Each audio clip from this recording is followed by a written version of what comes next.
अध्यक्ष महोदय, सन्माननीय मुख्यमंत्री महोदयांनी जो शोक प्रस्ताव या ठिकाणी मांडला त्याला समर्थन द्यायला मी उभा आहे। खऱ्या अर्थाने आज आपल्याला दिसतंय की सर्व सभागृह शोक, वेदना, दुःख याच्यामध्ये संपूर्णतः अखंडपणे बुडलंय की काय असं चित्र आज आपल्याला संपूर्णतः या सभागृहाचं दिसतंय।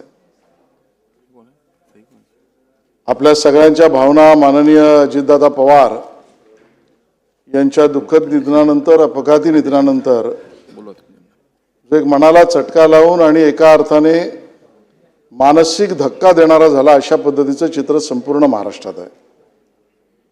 सुरुवातीलाच मी त्यांना विनम्र श्रद्धांजली अर्पण करतो आणि त्यांच्या पुण्यस्मृतीस अभिवादन सुद्धा करतो। या सभागृहामध्ये ज्यावेळेला आपण बसलो त्यावेळेला याची वारंवार आपल्या सगळ्यांना जाणीव होते की दादा आज सभागृहात नाहीत।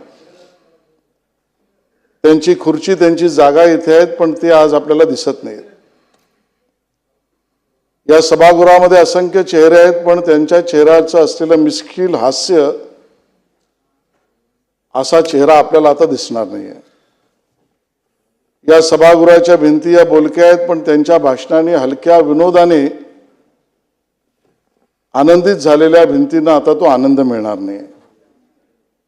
या सभागृहामध्ये बोलणारे आपण सगळेच जण विविध प्रश्नांवर आवाज उचलू, पण महाराष्ट्रातल्या सामान्य माणसाला त्याच्यासाठी असलेला आश्वासक आवाज आपल्याला ऐकायला येणार नाही।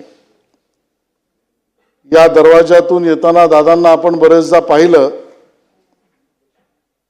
पण आता हा दरवाजा दादांसाठी परत दैहिक रूपात या ठिकाणी उघडेल का हा प्रश्न मनामध्ये आहे। आणि म्हणून या सगळ्या आठवणी डोळ्यासमोर आपल्या सहज येत आहेत। त्यांच्या खुर्चीपासून, त्यांच्या हास्यविनोद, मिश्किल चेहऱ्यापासून, मिश्किल हास्यापासून, आणि मग या सगळ्याचं वर्णन करायचं कसं? तावडसे पु ल देशपांडेंनी एक चांगला लेख एका विरहा भावनेमध्ये लिहिला, तो जणू काही दादांसाठीच लिहिला असावा। पु ल देशपांडे लेखात म्हणतात, तो माणूस अचानक निघून गेला आणि त्याची खुर्ची आज रिकामी वाटते।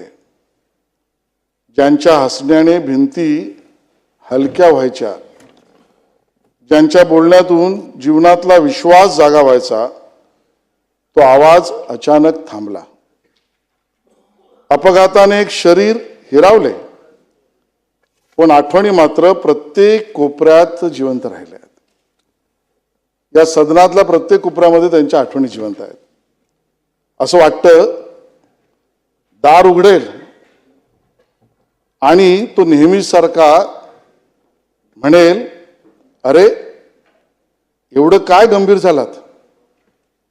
हे दार उघडेल आणि तो नेहमीसारखा म्हणेल आत येताना की अरे एवढं काय गंभीर झालात, पण यावेळी दार उघडणार नाही आणि हेच सत्य हृदय पिळवून टाकणार आहे। मला असं वाटतं की हे वर्णन पु ल देशपांडेंनी ज्या कुणासाठी केलं असेल, आज अजितदादांच्या विरहामध्ये त्यांची आठवण काढताना या सदनामध्ये आपल्या सगळ्यांना तेच भाव मनामध्ये आहेत असं चित्र आहे। अध्यक्ष महोदय, एखादा नेता एखाद्या पदावर, उंचीवर ज्यावेळेला असतो त्यावेळेला तो दर्शनीय असतो, तो अनुकरणीय असतो। कारण आपण त्याला पाहतोय उंचीवर बसलेला, त्या पदावर बसलेला, त्यामुळे तो दर्शनीय आहे, काहींना अनुकरणीय आहे। पण माझ्या मनामध्ये प्रश्न असा आला की जेव्हा एखादा व्यक्ती, बावनकुळे साहेब, त्या उंचीवर आणि पदावर नसतो आणि एका अर्थाने म्हटलं तर तो राजकीय किंवा त्या उंचीवरचा अदखल पात्र त्यावेळेला असतो, त्यावेळेला तो कसा घडतो, तो कसा वाढतो? आणि एखादा मनुष्य समजायचा असेल, नेता समजायचा असेल तर ते धुंडाळलं पाहिजे आणि मग त्यांचे गुण, व्यक्तिमत्व त्या काळातले समजून घेणं ते आपल्याला प्रेरणादायी होऊ शकतात।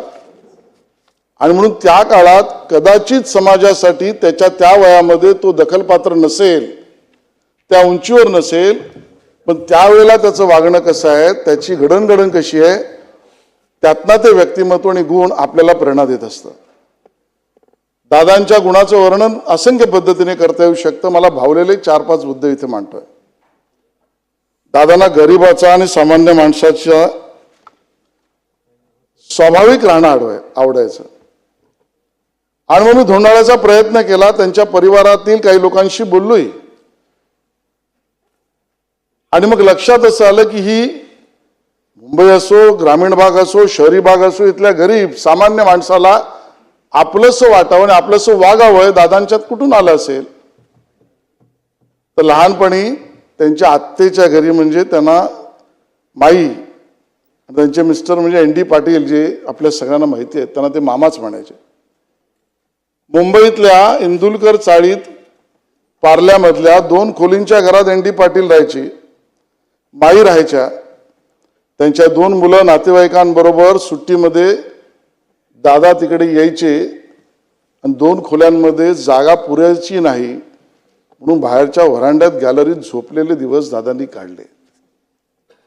कदाचित तीच मुंबई किंवा राज्यातल्या गरीब माणसाच्या, सामान्य माणसाची नाळ आपण त्यावेळेला दखलपात्र नसताना सुद्धा जगण्याची पद्धत ही दादांचं गुणवैशिष्ट्य झालं. आज आपल्या सगळ्यांना ते प्रेरणादायी आहे. दादा व्यसन आणि व्यसनता याच्या विरोधी होते.